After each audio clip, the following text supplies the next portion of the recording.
On TECHxploration, your trusted tour guides, Craig and David, will explore every corner of Florida for the latest tech and innovations emerging within our communities as an inside look ahead at Florida's future.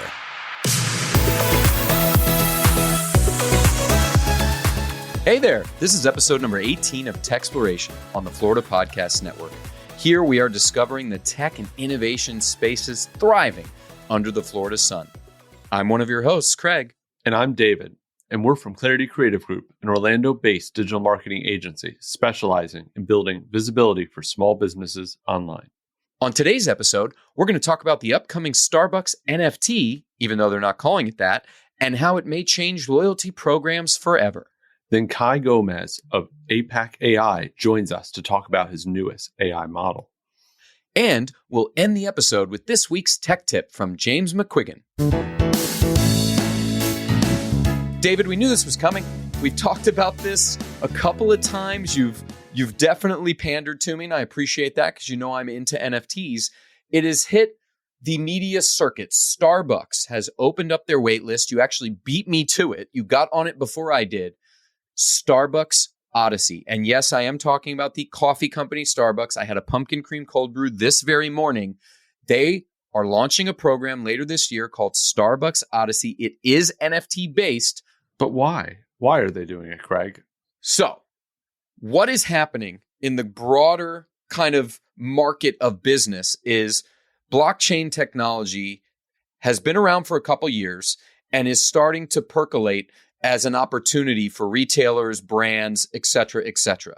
Starbucks, they're not the first. Nike bought a NFT company last year. There's been some other major acquisitions and partnerships.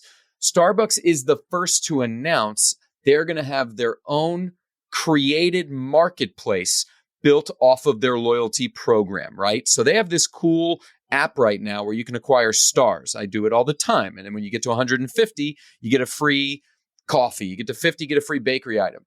But if you don't use those stars in that app, you can't do anything else with them. Starbucks Odyssey, I believe, is going to be very big deal for the broader market to see, because within Starbucks Odyssey, you're going to be able to not just accrue your rewards within Starbucks, but trade and potentially sell your reward and opportunities on a market that they 100% control. So they're going to get ongoing royalty. But I was talking to my wife about this, Dave, and I want your take on it. Like, think about and we eat at a lot of places, right? We might eat at Tijuana Flats. We love it there. And we might get a $5 coupon from Tijuana Flats. Mm-hmm. Right now, there are forums I could go to. There's eBay I can do. I can sell that $5 coupon the hard way for probably $2, $3 or something like that. But it's not easy. It's not quick. If more people could open up the Tijuana Flats app, or what you might be able to do soon with Starbucks, and take that reward and repurpose it, either by sending it to someone else, selling it. What are your thoughts on that? That's absolutely what they're talking about. Mm-hmm. That's absolutely what they're going to try to do. Where do you sit on this? It's interesting because, and this goes well with our conversation today, is about community sometimes, right? Community comes up in it. And Starbucks has always kind of found itself trying to be a community place. And I think it allows possibly for a little bit more, not like everybody showing up at the coffee shop type of community, but being able to share amongst friends or amongst people you know. So can it bring loyalty and people together? We'll see. And if it does, I think absolutely it's a game changer. The technology that the company that's behind it is a game changer. They've been working on this for 2 years now, knowing that Web3 had loyalty aspects. And so that's what they've been specializing in. They brought them in. I think there's a lot of what ifs. And it's kind of interesting because Starbucks also has changed their loyalty even 10 years ago, 5 years ago, and somewhat recently. There's been iterations of it. Is this now, I don't know, the 2023 or 2024 when it rolls out, is this going to be what takes over the loyalty? I think it's so interesting, David, because it feels like they're using new tech for an old thing. And here's what I mean by that. I remember going to TGI Fridays as a kid, and my mom had the card. And when you had enough points, you could literally go on a cruise. That was a real thing you could do from TGI Fridays. Now, that went away. Right. And it was expensive for them. But remember, this was the 90s and TGI Fridays was destroying it. They were making money hand over fist, right? Right. That is the concept of loyalty, and a loyalty program is definitely not new. The ability to transfer them, profit off them, and for the business to be able to make ongoing recurring revenue off of it is new.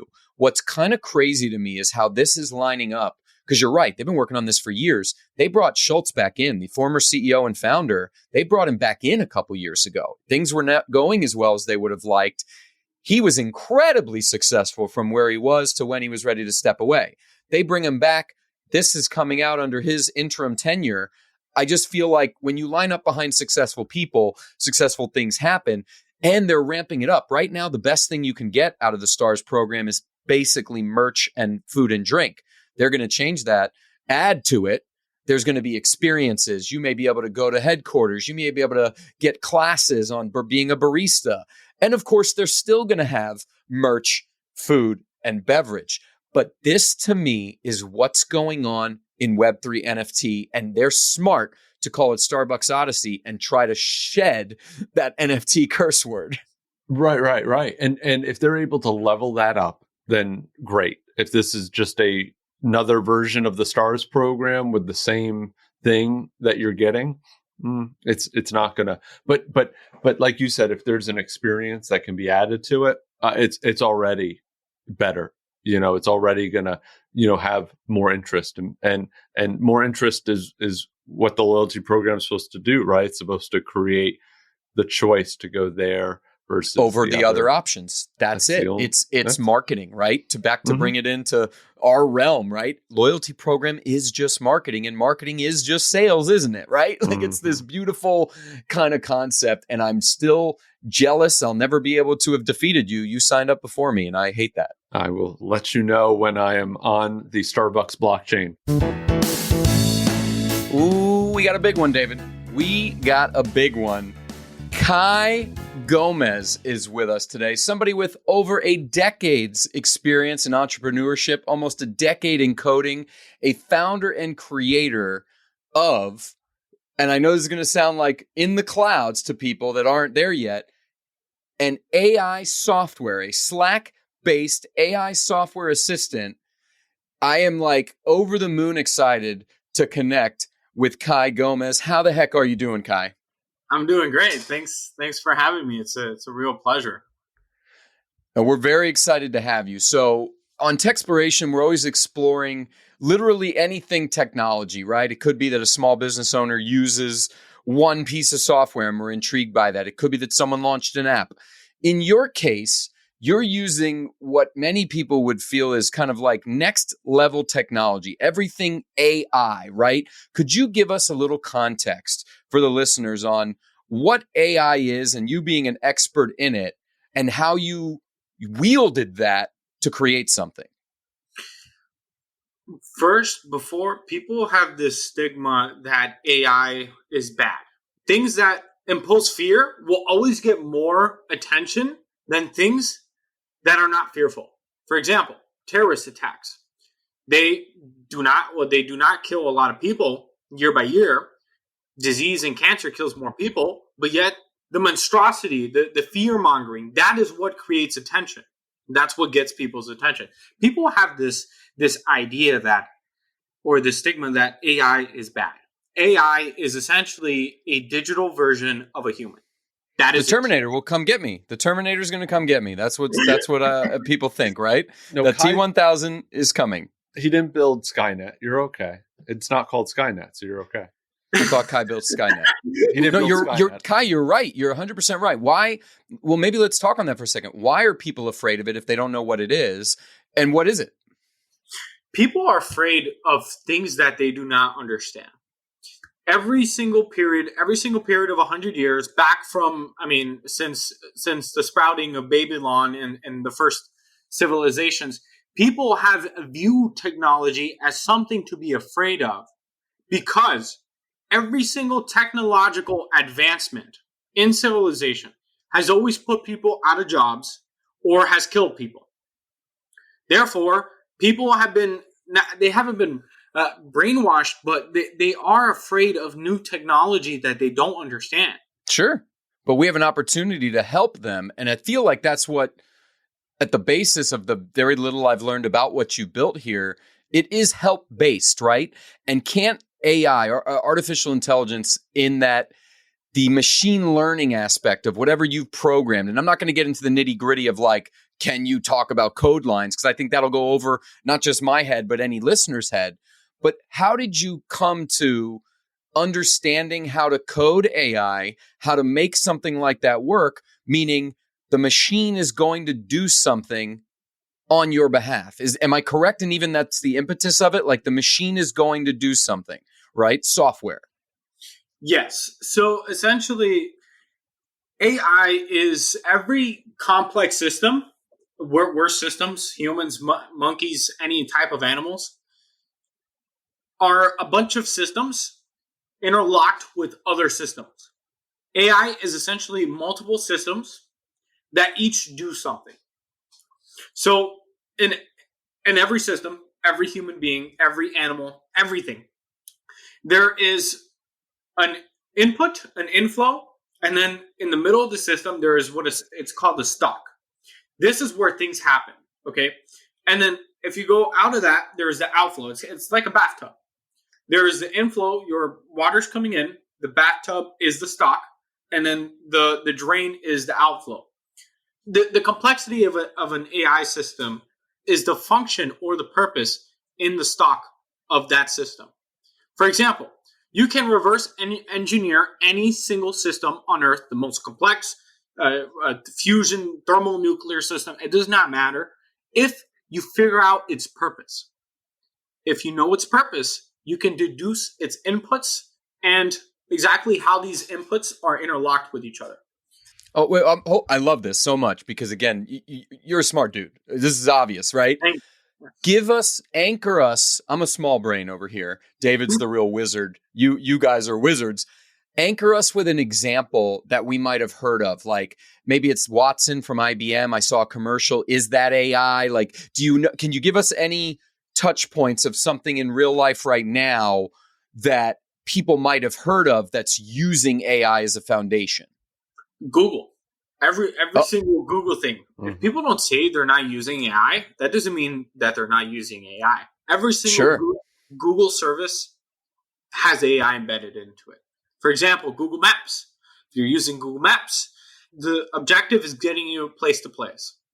So the systems that Google has put embedded into place are going to determine what is the least dangerous route for the person and what is the fastest route for that person if they optimize for that.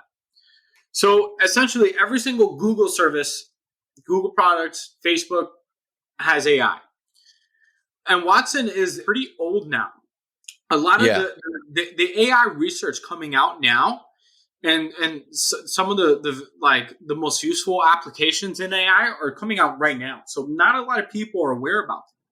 Oh, it's cutting edge. It's like, it's not, and I'm glad you pointed that out because the fact that I've heard of Watson, you're right. It's because it's already old. They already had it on Jeopardy. It's it's no longer at the edge and the forefront of anything. So take me back a couple of years. You started coding about 10 years ago. Were you immediately looking towards this? Did you start somewhere else and you were building upon it? Talk to me about your coding journey, your technology journey. Actually, my mom sent me to a camp. I wasn't good in school. School was just something. I've been kicked out of many schools. I'm just not a good school kid. And in order to make up for that one summer, she sent me to this camp in Miami-Dade College. And for almost like 2 months, it was straight like learning how to code everything. And it was actually before I actually started coding and putting it to use. So the years passed by one another, a couple of years passed by, and I forgot what game came out. I think it was Call of Duty Ghosts. Call of Duty Ghosts came out, and I was a gamer. I was playing games more than I work now, and I work a lot. So I was playing games all day, all weekend, and I eventually was like, I want to go competitive. I want to play games for money and things like that. So I figured out that instead of training myself and kind of like burdening myself with more gameplay, why couldn't I just make a program that was essentially better than me? Really? That was my first AI. If you coded a gaming program to play on your behalf? Yeah, and it actually won second place in a minor league amateur tournament. What? This is fantastic. So wait a minute. This is just interesting to me because I don't have the time to game at the moment, right? Much to your point, you're working, you don't game as much. But your brain, your giga brain went, hey, I like games. I don't know if I should put time into that, but I still want to see what I can do. So I'm going to code, again, I'm going to use the wrong word here, like an algorithm, an AI, something that will literally, if I was a user on the other side, I would think I was playing you, but I was really playing your program. It was infinitely better than me. It was shooting at people across the map. It was infinitely smarter than me. It would shoot metal pipes across the map and then have that bullet like traject downwards and hit the target. What? Wait a minute. So this you were able to code a player in Call of Duty, or this was a different game? Yeah, this is Call of Duty Ghosts. David, how the hell did he do that? How do you code a player? You have to have a controller in your hand. How do you do that? I programmed the controller. It was essentially every time, and there was a bunch of components. There was a component to identify targets, and then there was a component of essentially a reward-based system. If it acquired a target, it will get a reward. So it kept optimizing for that reward. And at a certain point, these algorithms are called reinforcement algorithms. At a certain point, these algorithms will do anything. It will do anything possible to get that reward. And it stems from, there was this experiment, a famous physicist did it. They locked a bunch of rats in a box and they gave the rat an option between food and getting an electric shock, which is like a reward. Sure. And the rat kept choosing the electric shock, the reward. And it kept doing that until it died. So essentially what that means is organisms, things, programs, if they're optimized for reward, they're going to find ways to do whatever possible to get that reward. And an example of that is in real life is reproducing. That is the organism's most receptive feedback system. You're melting my brain in the best of ways. David, I know you're catching a few more of these gems that Kye is dropping on us. And forgive me, Kye, for being a dumber person. You're at a level, bro. You're at a level, bro. And I'm excited about this. He's at a level. Our production team had told us, like, you're gonna like this person. And I'm like, okay, let's go. Because as I dive deeper in, and I might have to go back to that gaming thing in a little bit for personal reasons. We might get there in a second. But you took that. So now I'm on your timeline. You go to Code Camp. You're realizing whether you, your mom, somebody figured out, like, okay, this is something good. You code the game. That goes well. And then you go into what? Problem solver mode 2.0. How do you iterate to what you have now? Athena, this Slack-based assistant that you created. And I'm very familiar with Slack. We use it. We're a marketing firm over here, so we use Slack daily. So how the heck did I just crushed Call of Duty and I could watch my own program, shoot people, and come in second in a tournament? How do you get from that to a Slack-based assistant, Slack being a literal business tool? Certain problems will completely shift your way of thinking. And learning these complex, like math, computer science, whatever, it teaches you a way of thought. It is not, programming is only a language. It's like knowing Spanish or English. The actual important part of doing something with that language is converting thoughts into words, actions, ideas. So over the years, I started a couple failed businesses, actually many. And about 2 years ago, I started APAC Media, a marketing data firm. And essentially, it was probably, I was working a lot trying to get this thing off the ground. I was working almost like 18 hours a day. I was learning marketing data, how to put data to use, how to talk to people, how to, like everything marketing related. And many months pass by. I'm losing a lot of money. Nothing's happening. No clients, no customers. No idea on how to fulfill a marketing service. Growing someone's company, that is a pretty daunting task. You're trusted with money, Sure. and you're expected to multiply this money. And going up that mountain of adversity, I figured out that every single action I was taking should be invested in towards thought and being creative. So as I was building APAC Media, a thought sprouted in my head. Why can't I just make an AI to help me with all this stuff? And essentially, that is where the first Athena sprouted.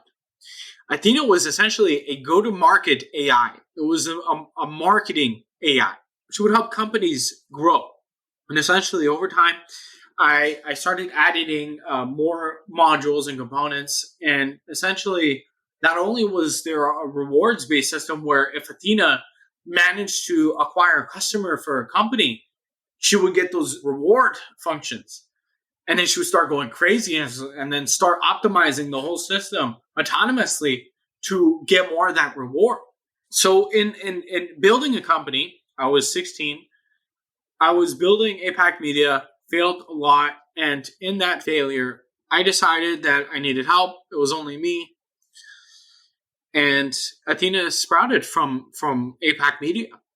Athena would not be this generalist entity now if it was not for that. I loved what you said there because I think, and a lot of listeners could have this as a takeaway, right? Because you just nailed something that's actually kind of central to being a good small business owner, figuring out ways to use failures. Failure is something to embrace and accept, in our opinion, right? Because you have to iterate, you have to do something to learn from it. I'm so impressed that you were able to take that from the marketing firm, which from my understanding, that's not the direction that you're in at the moment, right? You've now connected it. It's seemingly for Slack specifically. And what are you able to share with us? You may have some stuff that you can't say, I don't know, but like, what are you able to share with us on where it is in its journey? Where do you see it going? This is just exciting to learn about, dude. Oh, thanks for your compliments. I appreciate you. Athena, like I said, she was supposed to help companies do probably what I think is the most complex vertical horizontal aspect of a business, which is growing the business. Now, this we might not recognize it. We might not write it down. Everything that we do in order to fully market or spread a business, that's very hard, very, very, very hard. Teaching it to Athena was extremely hard. I can't even imagine it. Athena might be in Slack now, and she will be going to public soon. The only reason why why we haven't launched publicly yet is because of the infrastructure. It's just me on the team now. And setting up the infrastructure is not hard. It does take time. So Athena now, she has 3 important things. She has the ability to talk to herself, what me and you call thinking. So let's say you talk to her on Slack, right? You want to send an email, you want to do something. Athena will talk to herself, she will think. It's called inner monologue. That's what scientists call it. And she would think to herself, she would run a simulation in her head and figure out what input, what interconnection of inputs would lead to this person's objective, outcome, desire, goal. And then she'll compute that. So Athena now, she's going to be in Slack for a while because I think that's where people spend a lot of time, just like you said. Yeah, we use it every day. I'm on it all day. It's literally like my whole team's in there, right? We are a marketing agency. It's kind of funny. I those dots connecting, I love it, right? Organically, we would want to talk to you anyway, just because the story is just too good, right? What you've built is just too epic. But like, I'm self-serving in this one moment of this might be something I may be able to add on. Slack might offer this at some point as an add-on. Is that with a trajectory of yours? Is it like, are they acquiring it? Are you selling it to them? What's your vision of what's coming? That's a pretty big question. So, like I said, we want to be on Slack now for our early segment of users, which would be like people like yourself, people who are using Slack all day. They're a business, small, medium business. In the long term, we are going to spread into other platforms that other people may use. Google extension, desktop app, iOS app, everything. Every single platform that would allow Athena to be built on will have Athena. And Athena's main goal is to kind of replace the iPhone and the computer. That is her ultimate objective. Everything that we do now on computers, on desktop, on just anything, any piece of cars, there is a whole, almost a near infinite amount of boring, practically meaningless, and repetitive tasks that are prohibiting us from success. For example, I mean, why can't I think, speak, and achieve something and then just have it sprout from the soil? Why do I have to think, do things, click a bunch of times, type on my phone, do an infinite amount of tasks instead of just achieving it? Wait a minute. I love where this is. Wait a minute. You got my brain blocked. David, go ahead, and then I'll hold my thought.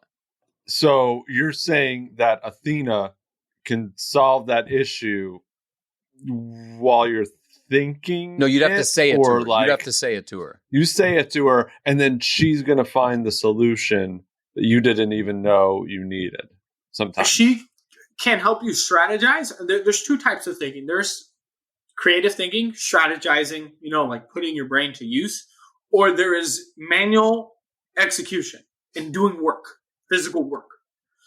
Athena is going to help people with action, primarily action.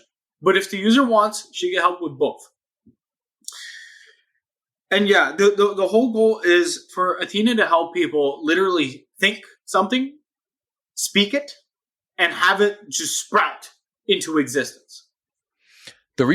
Again, why you're just melting our minds right now, which I love, is like there are many people that believe that the next step of even organic search and the way people find things, because that's the number one way right now, like Google organic search. And to the point you made earlier, there is AI behind that.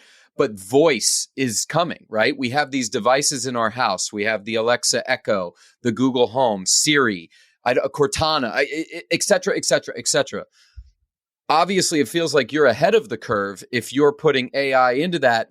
I guess there's AI already in it, right? She can respond. My Google Home can pull up a Spotify song, okay? It can answer a basic math question. It can make a horse sound for my son. Like it does that. But I don't think it can, other than putting a reminder on my calendar, it's certainly not giving me any insights. So you're saying what you've built already for a couple of the beta users, you do have a couple people in here. You have a couple people actually using it. What outputs is it giving them? Oh, she's helping people make deals. She's helping investors make deals and analyze data, essentially like balance sheets, financial information. She's also helping CEOs. We have 4 active beta testers that are in like specific verticals. One is an investor, one is a CEO, one is a marketer, and another one is a student.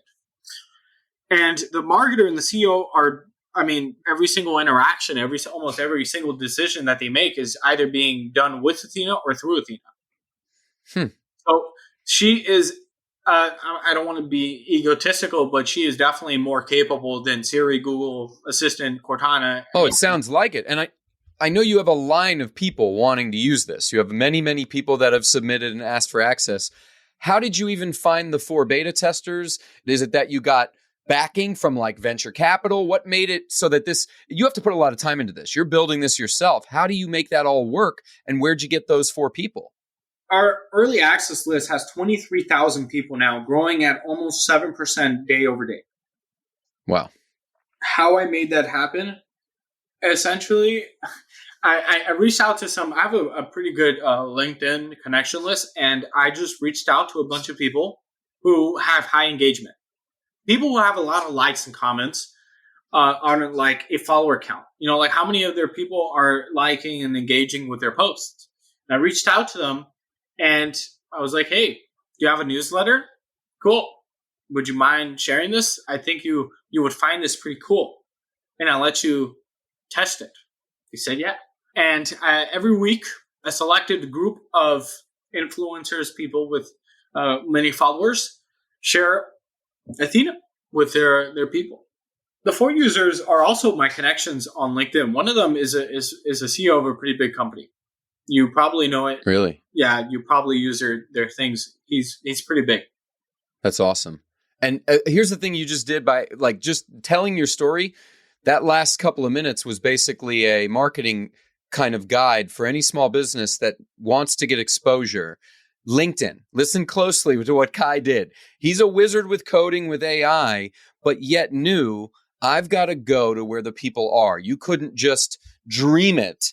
You use something that isn't natively AI. I'm sure LinkedIn has that in their search algos or whatever, but you went and used the other side of your brain that's not even about the coding and about the creating all these structures and went, I got to go where the people are, creating what I would argue is an insanely successful list. If you're already at 20,000+ and daily adding more, where does that lead to though? Is it that you're trying to get to a certain number, then you're going to deploy something? If there's things you can't tell us, I totally respect that. Oh, of course. I like being completely honest. I think whatever people have being, like not sharing, I like sharing everything. Also, I didn't answer one of your last questions. We are not funded by any venture capitalists. We are raising funding now, but we have not ever taken $1 of investor money over time. Hey, thank you for even answering that. You didn't have to do that. And then I'll ask another self-serving question. People that build things like what you've built, they tend to get very large companies that come in and want to have it. And those companies have obscene amounts of money. When I believe that at the time of this recording, this was big news this week, Figma got bought by Adobe for $20 billion, right? That did happen. And that shook the whole market because many people didn't feel like it was worth that. But clearly Adobe feels that because it was their biggest competition. And Figma, really the big thing that I understood, I'm not a user of it. David knows a lot more about that, but apparently their big unlock was collaboration.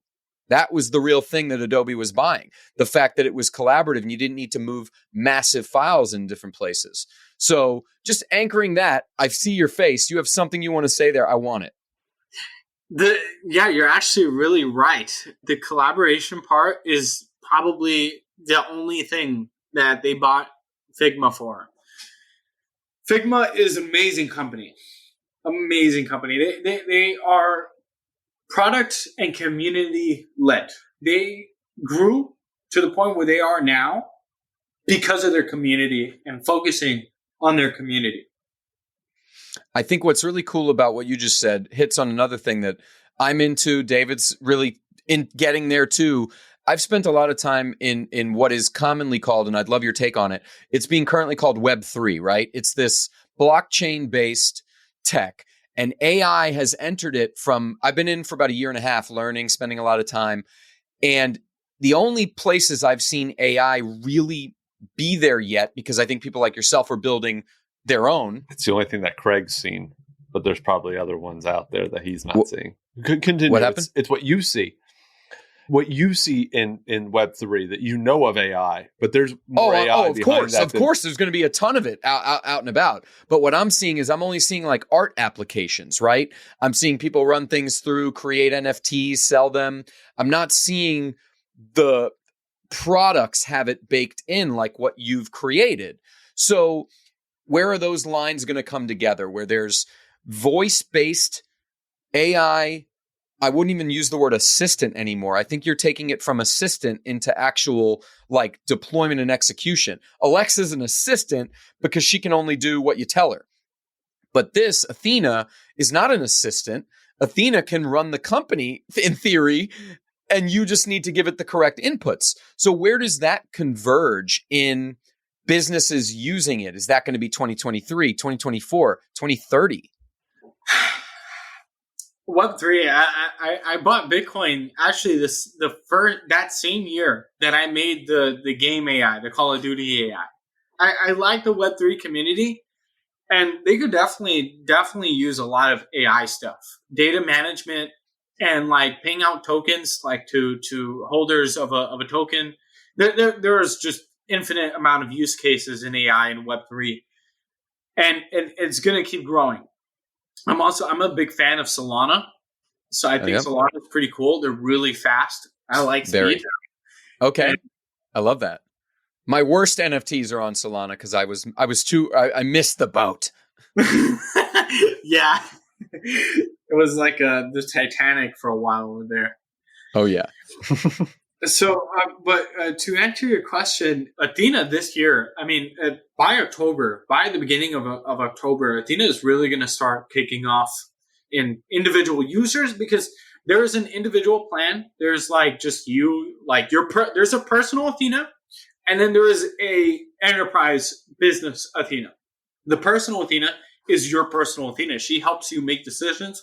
She helps you automate personal activities. Now, this could be within your business, or it could be outside of business, emailing friends, talking to friends, managing your life. You know, like if right now, if I wanted to ask Athena, hey, Athena, I want to save 20% on my monthly expenditures. Just cut out whatever that you think is not useful for me. And she'll do it. And the business side of Athena, the organizational Athena, I'm going to call her organizational. The organizational Athena is essentially going to be like a teammate.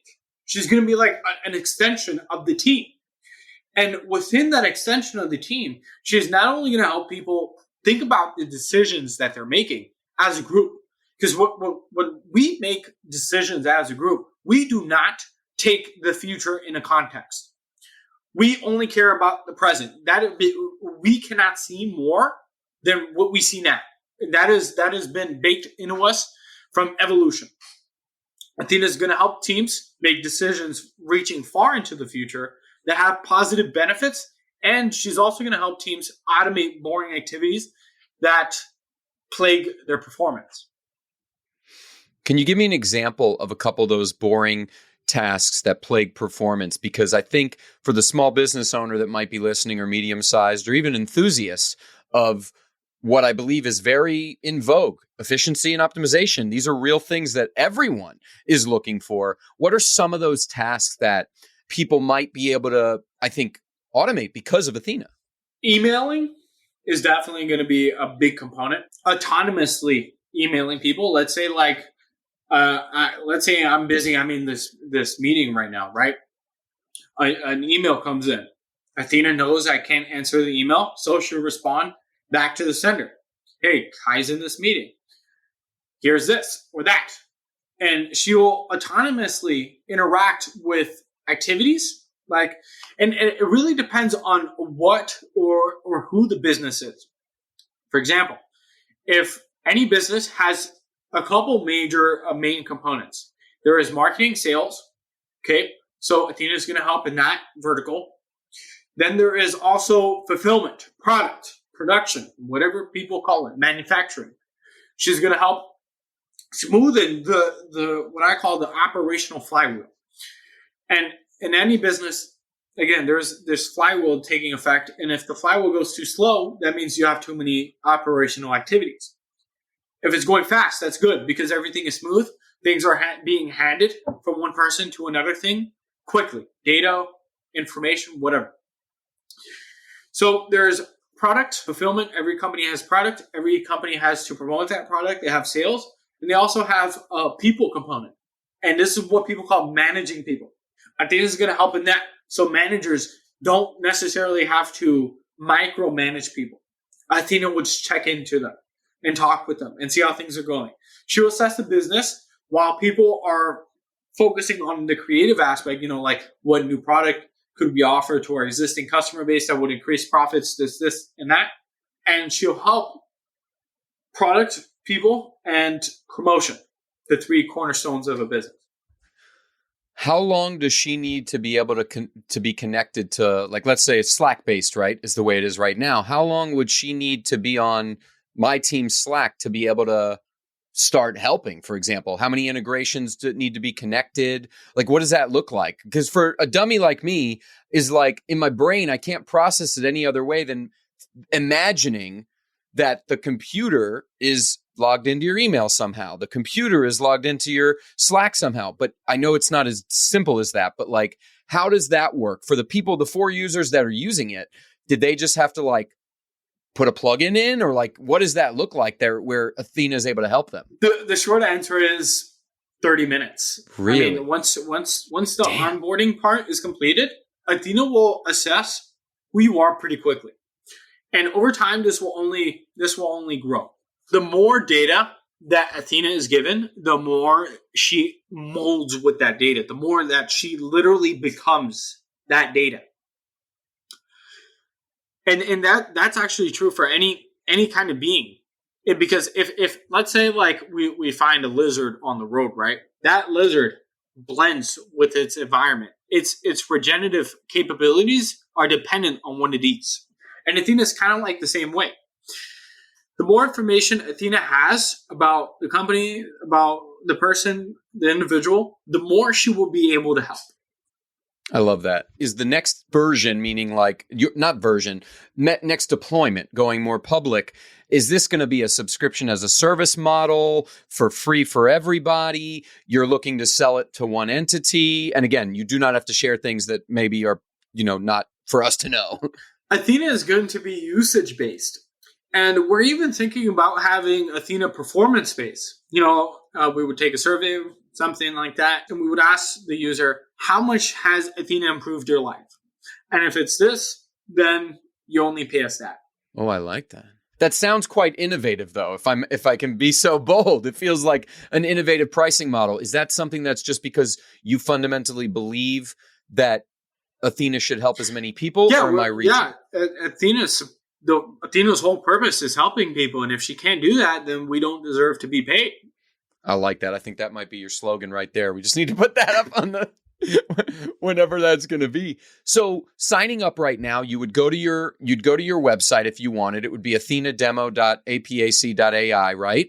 And then they would go there, and can people still sign up? Can I sign up? Or is it, you have a lot going on. You have 20-something thousand people. What does that look like for how anyone that might listen and be like, I absolutely would be wanting to figure that out, have that help me? What would they do? They would head over to athena.demo/apac.ai. Wow, I'm surprised you could remember that. I have it up. I had to read it. Yeah, they would essentially go there, and at the end of the page, there will be a sign-up form. You just provide us your email, and we'll send you an email. And then you'll have a nice button one day waiting for you. Your personal Athena has arrived, and that's it. Athena will be then added to your Slack. And yeah. Is Athena going to send me this email back? Is it from Athena or not yet? Yeah. I like it. David, this is, again, Kye, you're blowing our minds. This, again, is not what we do. Our level of code is, again, more of that Web 2, visibility, building structures. Custom dev is a part of what we do, but not using AI. So what would you say as kind of like a final thing I want to poke you on? You mentioned it earlier, that fear kind of stops people from sometimes, using a new thing, but more importantly, they're already using it and they don't know it. Right? That's the on-ramp of technology and life, right? They're gonna vilify AI because they think it's the T1000, the Skynet coming, when in reality, the second they use their iPhone, they've been using AI for years. They just don't realize it. What, in your opinion, and boy, do you have an informed one because you build the damn systems, what needs to happen for more people to be less afraid of this type of technology and more, I think, forward thinking of like, let me try that, because again, they're not realizing they're already the test subject on their phone. A group of people that make the system, that make the entity, that make the AI, that is not solely devoted to the attainment of profit. If a company is making an AI system to solely profit and not augment human civilization, then people are going to be skeptical about that company. People don't like Facebook. They think it's this malicious company who is sucking all of their data out of them. That's the truth. People don't like Facebook because they're solely interested in profit. They're not interested in making people's lives better. I like that as I agree with you. I think fundamentally, like, business reaches weird points, right? Where you have these people that create amazing things. You're obviously one of them, Kye. You're just, again, a wizard. And that's awesome. Maybe sorcerer is a better word, right? Your level up from wizard feels too low. I'm going to go full on Kye as a sorcerer. And you're right. That companies at some point, even if their original kind of ethos was, I'm going to help as many people, when the money flows in, whether it's a Series A, then B, then C, then whatever, it's very interesting how those alignments get a little bit all over the place. And I'm excited to, now that, again, I know you, gotten to talk to you, will be easy to use my very limited Google skills and follow along your journey because A, I think you'll see an email come through just because it's fun. I want to sign up. I want to see. And B, nothing's going to stop a person with the mentality you have, which is to solve problems and help people. So I'm grateful for the opportunity to talk with you. I think this was by far, David, our most tech focused. And while some people may be like, wow, that intimidated by that, I'll do my best to have them listen to this because I think it's so insightful for what mainstream will be in maybe 5 to 7 years. I don't know that everyone's ready to do it the way, Kye, you do it already. You're on another level, which is very cool. And I think you even know that. I think you sharing with us your journey was so really awesome. Not everyone does that, right? You really gave it to us from being a bad student. And isn't that ironic that some of the biggest brains on earth had that? Because the constraints of school just wasn't going to work for where your brain is going. You know what I mean? Your brain is already iterating and building those other things. So I can't thank you enough. David and I are so grateful for you to spend this time with us to A, educate us, and B, give us the opportunity to share with others what you've built. We'll obviously link in the show notes so that people can sign up for Athena. I mean, it's just a really, really impactful thing that I selfishly will want to figure out, can it do the things you're talking about for my own business, right? And that's really exciting. So I can't thank you enough, man. It's been really cool to talk to you. Thanks for having me. I appreciate it. Hello there. I'm James McQuiggan, and I am a security awareness advocate for KnowBe4, where we do security awareness training and phishing simulations to help your organization deal with the problem of social engineering and help your users make smarter security decisions every day. My tech tip is to Google yourself. Yes, Google yourself. Type in your name into Google in that famous search engine and see what kind of results come back. You would be surprised about what information is out there about you. And by Googling yourself, putting your name, do it in quotations, use your middle name, search by your phone number, your address. Be aware of what information is out there about you so that you can take the necessary steps to keep either your information private or just have that awareness that that information is out there. For detail and show notes about today's show, go to floridapodcastnetwork.com.